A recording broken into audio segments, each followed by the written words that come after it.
sa gabos.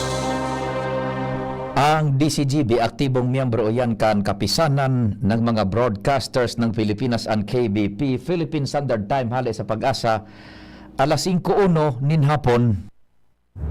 Alas 5 ng hapon, oras na para aramon ang mga maiinit na bareta kanal daw na maruluan sa agas sa mga periodiko, radyo asin telebisyon. Erot naman ang ngunyan sa DZGB. Bareta alas 5, mga bareta ngunyan para sa aga. Erot na tinipon sa DZGB Newsbase. DZGB, bareta alas 5, kaiba ang field reports kan Mega Force Patrol. Halik sa iba-ibang parte kanalbay, asin kabikolan.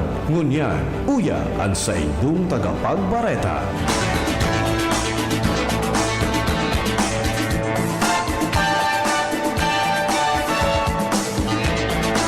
Maray na hapon sa pangalan po kang Newsbase kan Mega Force Patrol. Siyempre sa pangalan po ni Miss Gina Ritter Lee. Sa pangalan man ni Bert Nunez. Ako po ang sa indong para mientras na magiging tagapaghatod bareta si Pio Fernandez.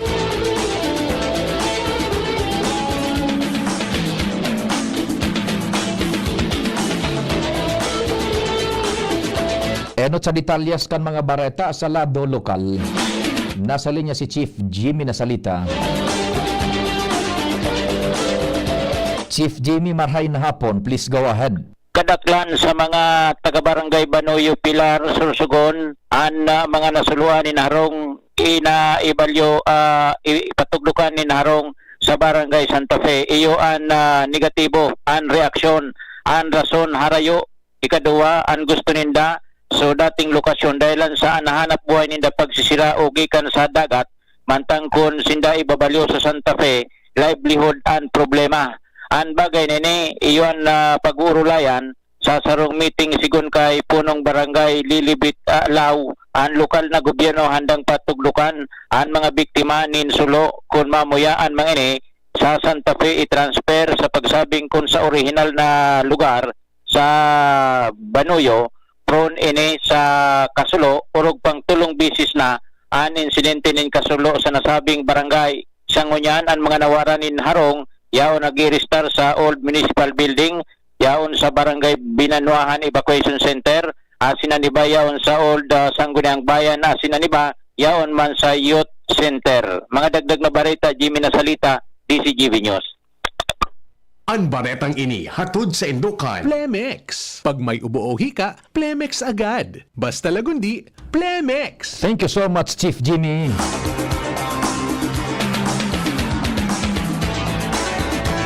Mientras tanto, dagdagan tapan istorya dyan sa luwas, sa lado lokal.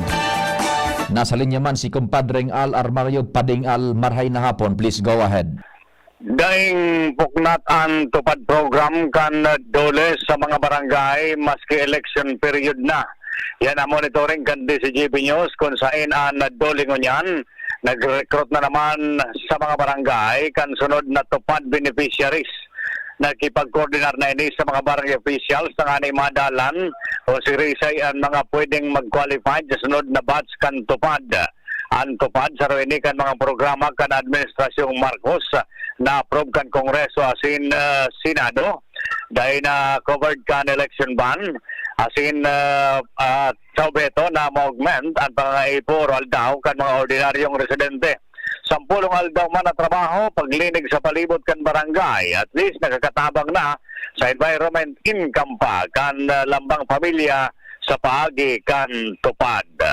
Alarmario, DCGB. Thank you so much, Kumpadreng Al.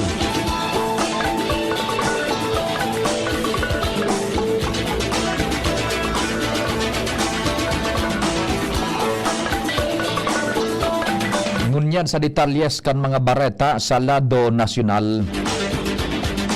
Naging matrangkilo ang mga hiro protesta kan mga taga-suporta ni dating Presidente Rodrigo Duterte kan nakalihis na semana.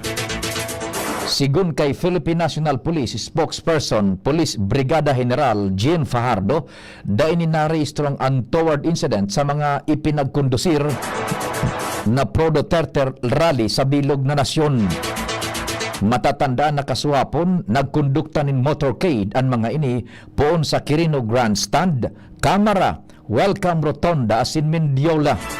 May aktibidad ang mga pro-Duterte sa Mendiola asin liwasang Bonifacio kasuhapon. Mentas na nagmarcha naman sa Davao ang mga taga-suporta ni Duterte kasabay kan araw ng Davao.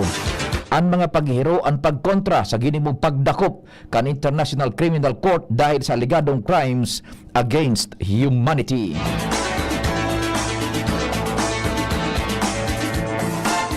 Pinag-inganyar ni Arsobispo Socrates Villegas kana Archdiocese of Lingayen Dagupan ang mga Pilipino na dai na pagpahiwason ang dibisyon sa nasyon kasunod kan pagkakaarestar kay dating Presidente Rodrigo Duterte. Sa pastoral letter kan Arsobispo, kasabay kan ikaduang semana kan Kwaresma, pinag-inganyar kay niyan mga Pilipino na pahiwason ng espasyo para sa ikakarahay kan gabos. Nangapudan man si Villegas sa mga Pilipino na pag-adalan ang mga sources of fact sa tahaw ka naglalakop na salang impormasyones sa cyberspace dahil dakul ang nabibiktima kan polluted well of fake news, sentimentalismo, vulgarity, violensya asin mob rule.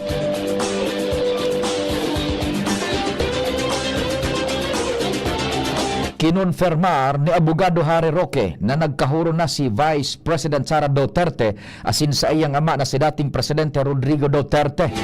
Sinabi ni Roque na naging marhay ang paghuron kan duwa. Dagdag pa kaini na na-miss kan dating presidente ang mga pagkaon na Pilipino mentas ang naghagad nin tsinelas asin medyas. Sa ngunyan si Duterte nakakunkun sa karsel sa The Hague, Netherlands.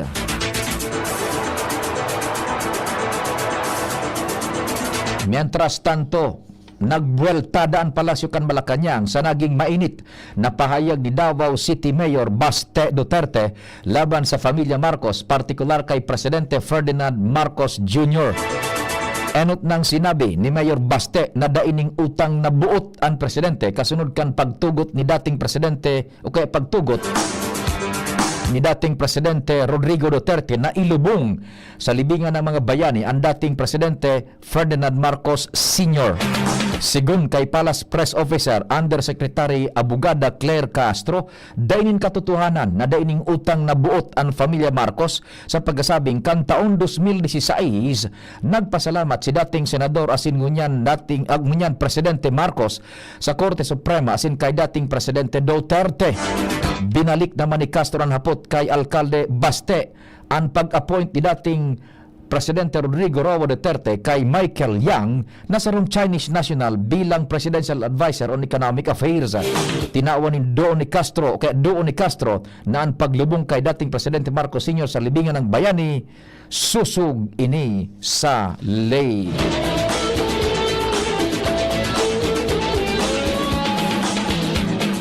Mientras tanto, papaimbestigaran ni Senador Amy Marcos Manutok ang ginibong pagdakop kan International Criminal Court o Interpol kay dating Presidente Rodrigo Duterte.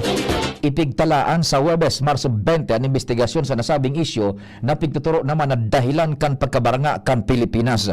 Sinabi ni Amy Marcos na importanteng mahiling kung nasunod ang due process sa pagdakop sa dating presidente. Kay puhan man na masimbag ang isyong ini para maibusol ang jurisdiksyon kang nasyon asin linawon ang mga polisiyas na nakakasakop sa mga law enforcement agencies asin an sa indang koneksyon sa international tribunals. Ipapaapod ni Senadora Amy Marcos sa pagdangog ang mga opisyal hali sa Philippine National Police, Opisina kan Transportation and Security, kan Department of Transportation, National Security Council, Civil Aviation Authority of the Philippines asin iba pang resource persons asin testigos.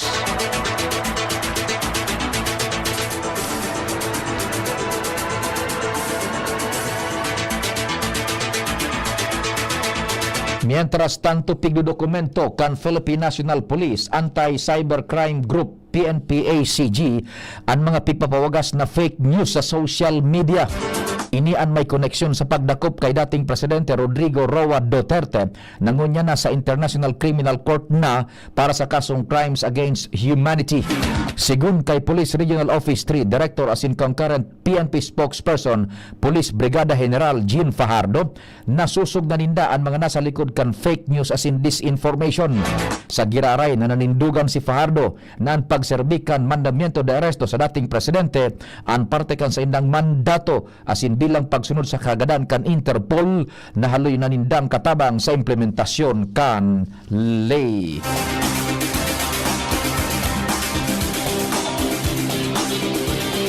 Mientras tanto, sa giraray na pinahimutikan ni Palace Press Officer Abogada Claire Castro ang nagluwas na isyu na dai nakaluwas sa Los Angeles, California ang Primera Dama na si Liza Marcos makalis na ulangon kan mga local authorities. Sinabi ni Abogada Claire Castro na saro ining demolition job asin sa mismo ang makakapagpatunay na nasa nasyon ang Primera Dama dahil nakaiba na niya ini sa sarong pagtiripon. Enot nang sinabi kan Palasyo Kaswapon na nakauli na ang First Lady sa Nasyon kan Lunes hali sa tulong aldaw na working visit sa Los Angeles, California. Inabusuan naman ni Castro ng publiko na daitulos magtubod sa mga post sa social media na nagpapawagas kan mga wara ning kredibilidad na Barreta.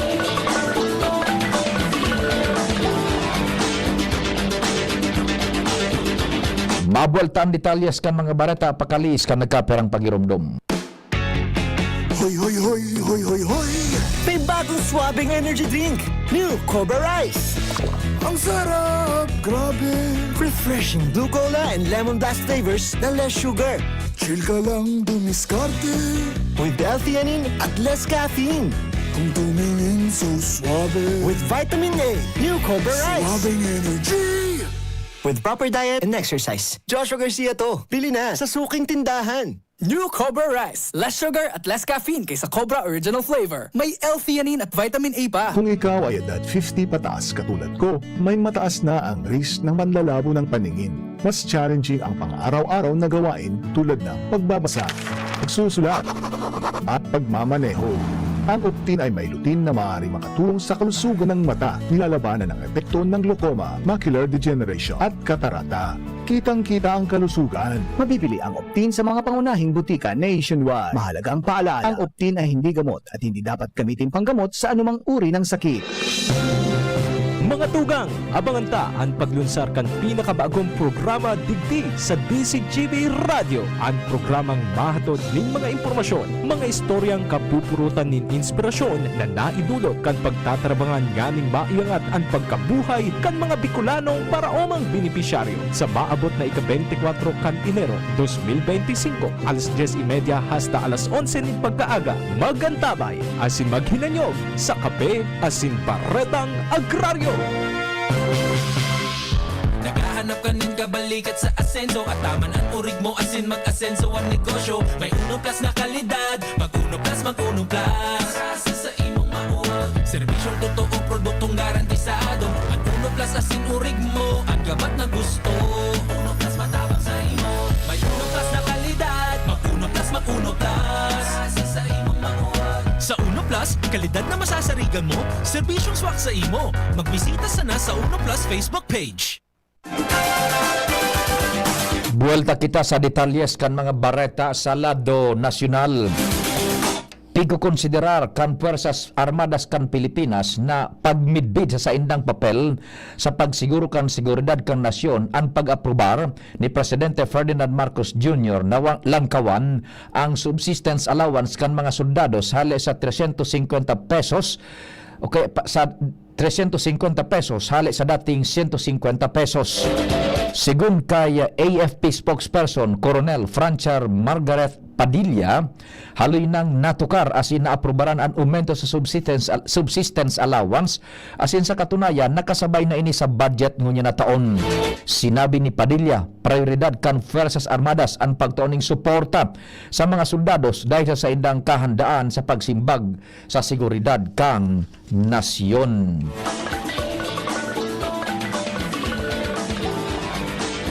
Mientras tanto, tinawanin doon ni Senador Sherwin Gatchalian na dapat magkaigwa nin makaskas asin maigot na investigasyon manungod sa kaso sa paggadan sa sarong Slovakian tourist sa Boracay.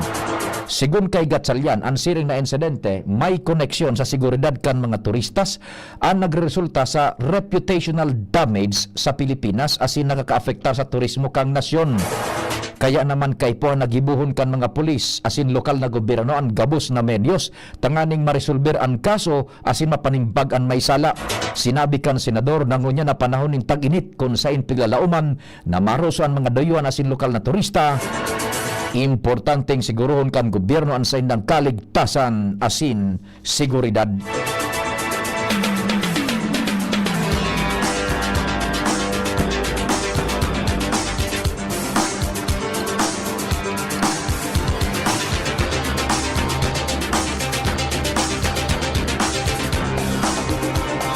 Mientras tanto, pinagkonfirmar ka na Bureau of Internal Revenue o BIR na pinaboran kan Departamento kan Hustisya ang halos 6 bilyon de pesos na tax evasion case na isinaangat kontra kaini sa 5 Chinese nationals na konektado sa sarong dakulang illegal na operasyon nin sigarilyo.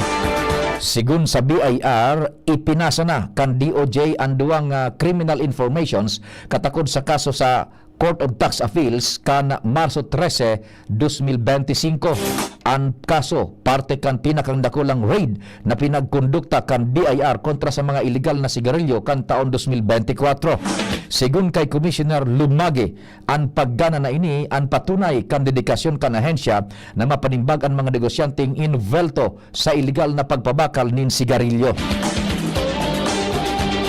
Sa ngunyan, pighanda na kan Court of Tax Appeals ang mga mandamento de arresto kontra sa mga negosyantes. Matatandaan na kanakalis na bulan, ginibukan BIR ang nationwide destruction kan mga illegal na sigarilyo kung saan maabot sa 14.3 milyones de pesos, okay, 3 milyon na pakete ang dinestroso sa manlain-lain na destruction sites kan BIR.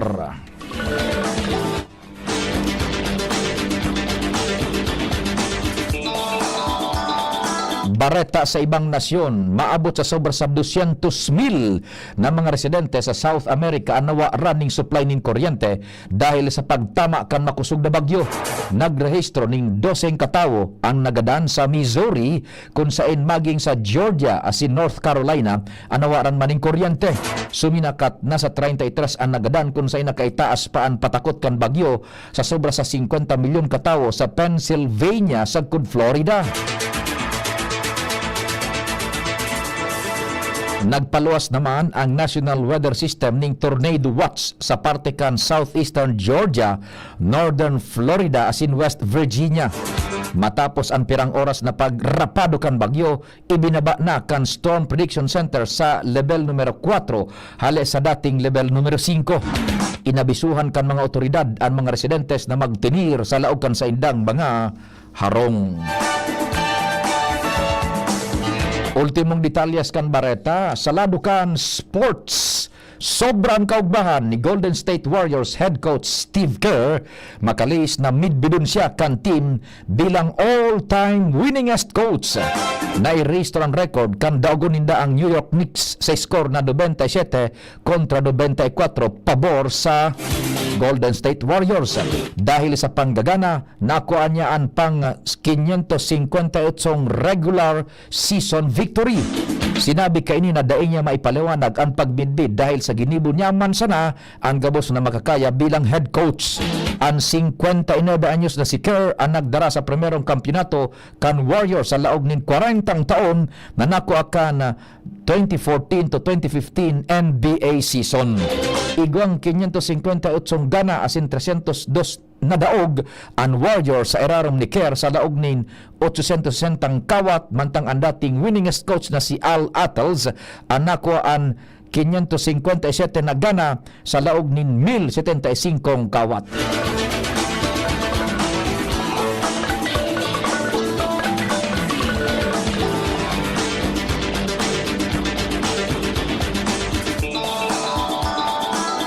Sa pangaran po ka nagsururat ka na informasyon sa Panginoon asin supervision ni News Director Mardila, Jen Matthew Balyaran, Angel Mustasa, and Mega Force Patrol. Sa Master Control si Tata Nems Flora, sa IT Jerome Nico Martinez, kasabay ang sa tuyang Cat College OJTs John Lloyd Lachica, Michael Angelo Sinfuruzo. Sa pangaran po ni Miss Gina Ritter Lee, asin sa pangaran man ni Bert Nunez, ako po ang sa indong naging paramientras na tagapaghatod bareta, si Pio Fernandez. Salamat, marahin na hapon. Dimples Romana po. Tinatanggap